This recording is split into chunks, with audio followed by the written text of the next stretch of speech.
I think this is probably the most Australian video that we have done ever on this channel.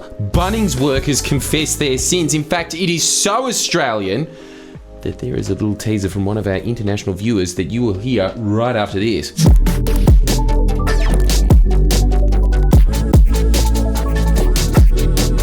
So look at it. They don't know what the hell we're talking about anymore. This is where we hit different dialect territory. After reading through these comments as an American, I now understand very clearly a Bunnings, in inverted commas, how dare you, is like a Walmart and a Home Depot had a baby while doing crack. Gotcha. I strongly disagree with that characterization. I think that Walmart is like every business on earth having an orgy and having a mystery baby and then having crack, right? Bunnings just does hardware. Walmart, I'm pretty sure you could buy a cheap knockoff of the Great Wall of China that is actual size, made in China. This is the first comment. People at Bunnings don't work at Bunnings. 4 cry laugh emojis. Okay, so that explains why it takes me half an hour to find anyone there. And when you do find them, there seems to be 2 categories of employee. Number 1, the man that thought that he was going to go on a gap year, wasn't motivated enough to carry through with it, and then as a result, what the f***, why am I the deck chair expert? And then the other type of person seems to be a beautiful mind, but for Dulux colours. Off cream would work better for the room. Yeah, it's just my wife was really set on off-white.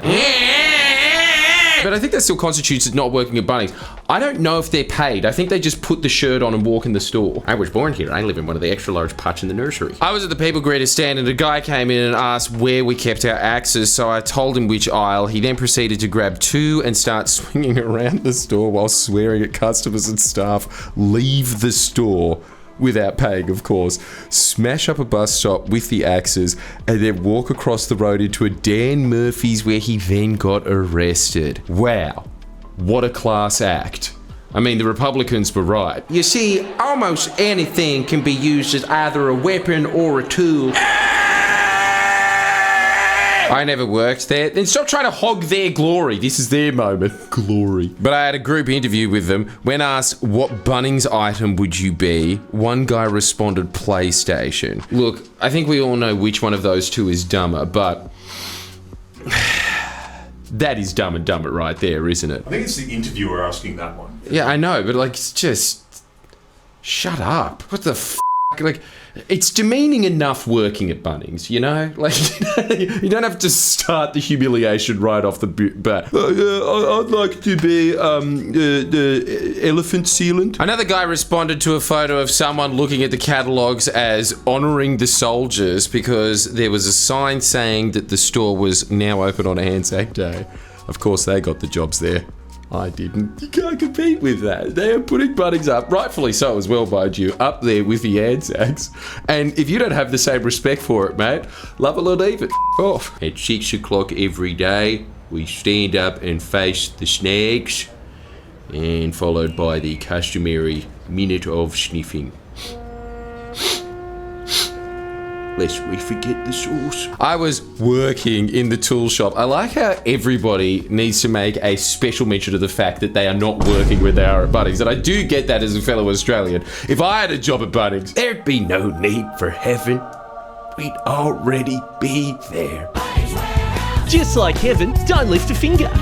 And a customer once came in asking for a pivot gun. I asked if he meant rivet gun. He assured me that it's called a pivot gun. Hey, customer's always right.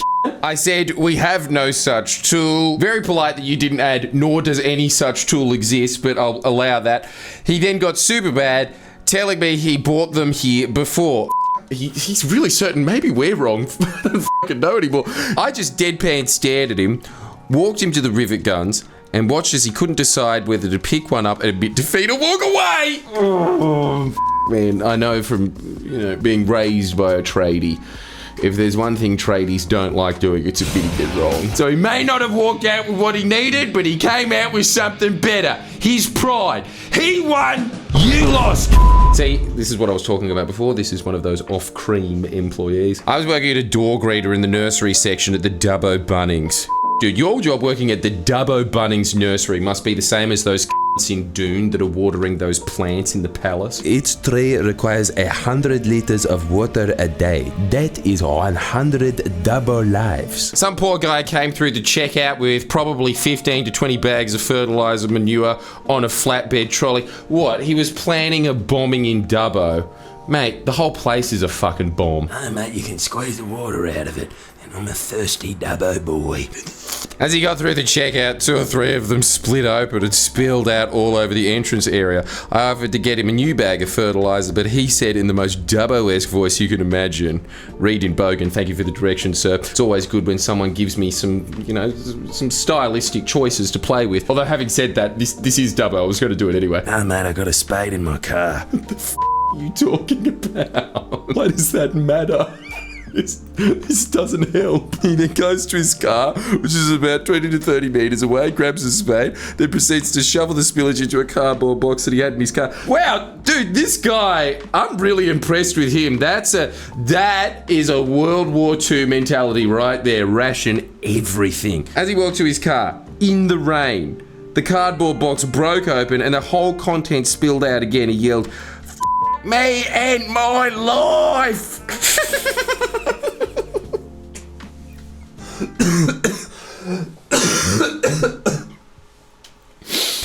Me and my life. Out of everyone that's ever contacted this, I wish I could have John Malkovich you in that one moment. If I could steal your consciousness then, just so you know, I'd do it in a heartbeat.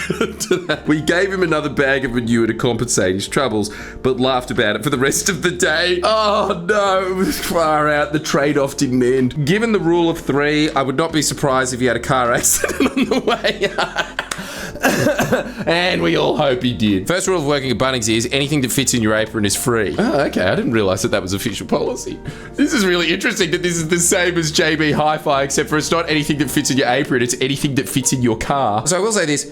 Bunnings workers are a lot less cunning and rat-like in the sense that they aren't using their minds to scheme out these greedy little intentions.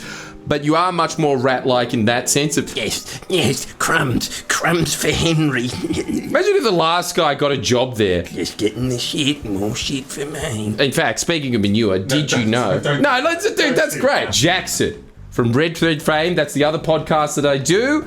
He has released his own tea brand, and I really like it. And I'm not just saying that because he's my friend, even though you would imagine that is the only reason that I'm saying this at the moment. I'll admit, that is part of it, but it is also a very good product as well, and you should get it. This is our favourite one. It's the Hierophant, I think that's how you pronounce it. Whatever, the point is it's good tea. It beats Lipton. That should be its slogan from now on. Soul syrup. Hey, it beats Lipton. It really does though. Honestly, I think that it's on par with tea too, but the whole thing is that instead of supporting some faceless corporation, you're supporting a man whose face you actually know. So you should go buy some of that. Links below. I had to explain to someone how to use a hammer and nails as if it was new technology while you're explaining it to an ape. Okay, so you get the bone and then you hit the... Yeah, that's pretty much it, yeah. A new technology that hasn't existed longer than the horse and cart. Half of the job is trying to make dumb people feel smart and soothing incompetence. Thank you for your service. The general stupidity of some people astounds me and makes me wonder why I'm working at Bunnings making $27 an hour while people who don't know how to use a hammer and nails own a house and have kids. Because they've got skills that are applicable to the real world, such as... Mum who pushes daughter into being a gymnast. Wait, why was that the first thing that came to mind? I don't know. And also, everyone who walks through that store probably has a better union than you. I used to work at checkout. We were told to look inside every object to make sure customers didn't try and steal anything. One day a customer... Oh my god, f***ing hell, it's just like a underpaid border security. One day a customer was buying a large bin, the ones that you use for household garbage. I opened it up and stuck my head inside just to make sure that there was nothing else inside. The customer was a little confused and also stuck his head in. I didn't quite notice in the time and slammed the bin closed, probably harder than I should have, and ended up slamming the bin on the customer's head. I wasn't expecting that. Dude, I was expecting him to just come in and be like in border security. What, I'm not allowed 50 pounds of cuttlefish? He looked up, I looked at him, and told him what the title was. Hey, if you find a lower price on a guillotine, we'll beat it by 10%. Grandmother attempted to steal a lawnmower, strapped it to roof of car. When confronted, she went through the barrier and totaled her car into the exit wall. Proceeds to jump out of the smoking car and scuttle away from the scene like a GTA character. That is like a GTA character. Grandma totaled auto. Virtually everyone I know who has ever worked at Bunnings does this. When someone asks for something, you just tell them it's in aisle, however many aisles your store has plus one.